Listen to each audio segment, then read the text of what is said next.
வணக்கம் friends, welcome to our video. So இந்த வீடியோவில் எதை பற்றி பார்க்க போகிறோன்னா, சிஎஸ்சி டு இ சேவை வந்து பார்த்திங்கன்னா நிறைய பேருக்கு வந்து லாகின் ஆகாமல் இருக்கும். ஸோ அது எப்படி வந்து சால்வ் பண்ணுறதுன்னு சொல்லிட்டு அந்த வீடியோவில் பார்க்க போகிறோம்.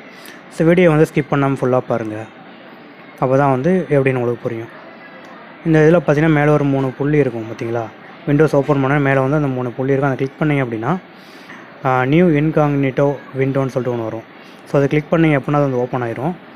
ஸோ அது வந்து இப்போ நம்ம ரெக்கார்ட் பண்ணுறப்போ வந்து அந்த விண்டோ வந்து ரெக்கார்ட் ஆகாது. நீங்கள் எதுவுமே வந்து அதில் வந்து சர்ச் பண்ணினாலுமே வந்து சர்ச் பாரில் வந்து சேவ் ஆகாது. ஸோ நீங்கள் அந்த இன்காக்னிட்டோ விண்டோ ஓப்பன் பண்ணிவிட்டு அதில் போய்ட்டு டிஎன்இஜிஎன் டைப் பண்ணி நம்மளோட நார்மலாக இ சேவைக்கு எப்படி போவீங்களோ அதேமாதிரி ஓப்பன் பண்ணிக்கோங்க.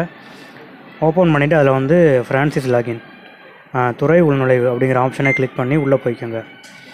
அதில் போய்ட்டு உங்களுடைய சிஎஸ்சி யூசர் நேம், அதாவது சிஎஸ்சி டு இ சேவைக்கு ஒரு யூசர் நேம் கொடுத்துருப்பாங்கள்ல, அந்த யூசர் நேம் அடிச்சுட்டு கீழே வந்து CSC@123 அதில் சி மட்டும் கேப்ஷன் போட்டு டைப் பண்ணிட்டு கீழே இருக்க கேப்சா என்ட்ரு பண்ணிங்க அப்படின்னா பாஸ்வேர்ட் ரீசெட் பண்ணுற ஆப்ஷனுக்குள்ளே போகும்.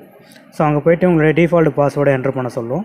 அதே மாதிரி CSC@123 சொல்லி ஃபஸ்ட் டைப் பண்ணிக்கோங்க, சி கேப்ஸில் போட்டுக்கோங்க. அதுக்கப்புறம் உங்களுக்கு பிடிச்சதான உங்களோட நியூ பாஸ்வேர்டை வந்து என்ட்ரு பண்ணுங்கள். திரும்ப கன்ஃபார்ம் பண்ண சொல்லும். இன்னொரு தடவை அதை என்ட்ரு பண்ணி சப்மிட் கொடுத்தீங்க அப்படின்னா உங்களுக்கு ஓடிபிலாம் வரும். அந்த ஓடிபிலாம் என்ட்ரு பண்ணதுக்கப்புறம் உங்களுக்கு வந்து பாஸ்வேர்டு சேஞ்ச் ஆயிரும். இதுக்கப்புறம் நீங்கள் வந்து நார்மலாகவே உங்களுடைய க்ரோமில் விண்டோஸ் ஓப்பன் பண்ணி டிஎன்இஜியில் ஃப்ரான்சிஸ் லாகின் போயிட்டு நீங்கள் வந்து உங்களுடைய இ சேவையை வந்து புதுசாக கொடுத்த பாஸ்வேர்டை வச்சு ஈஸியாக லாகின் பண்ணிக்க முடியும். சர்வீசஸும் வந்து உங்களால் பண்ணிக்க முடியும். ஸோ நீங்கள் வந்து இதுக்கு முன்னாடி வந்து ட்ரை பண்ணி பார்த்து உங்களுக்கு நடக்கலை அப்படின்னா திரும்ப ட்ரை பண்ணி பாருங்கள்.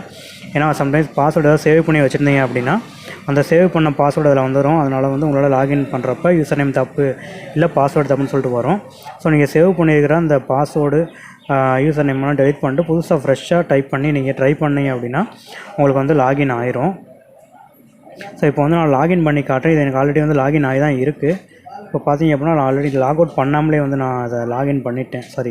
க்ளோஸ் பண்ணிவிட்டு திரும்ப ஓப்பன் பண்ணுறேன். ஸோ அதனால வந்து அக்கௌண்ட்டே வந்து ஆல்ரெடி லாகின் ஆகிருக்கு அப்படின்னு சொல்லிட்டு வருது. கீழே பார்த்தீங்க அப்படின்னா க்ளோஸ் லாக்டு செஷன்ஸ் ஒரு ஆப்ஷன் கீழே காட்டும். ஸோ அதை கிளிக் பண்ணதுக்கப்புறம் பார்த்தீங்கன்னா திரும்ப லாகின் பேஜுக்குள்ளே வருவீங்க. ஸோ இங்கே வந்து நம்மளுடைய சிஎஸ்சியில் இருந்து கொடுத்த இ சேவை யூசர் ஐடியை போட்டு புதுசாக கிரியேட் பண்ண பாஸ்வேர்டு கேப்சா கொடுத்து லாகின் கொடுத்தீங்க அப்படின்னா இந்த முறை வந்து உங்களுக்கு லாகின் ஆயிரும். பார்த்தீங்கன்னா உங்களுக்கு வந்து ஈஸியாக லாகின் ஆயிடுச்சு. ஸோ இந்த மெத்தட் யூஸ் பண்ணி பாருங்கள். எதுவும் டவுட் அப்படின்னா கமெண்ட்டில் கேளுங்க. தேங்க்யூ ஸோ மச் ஃபார் வாட்சிங்.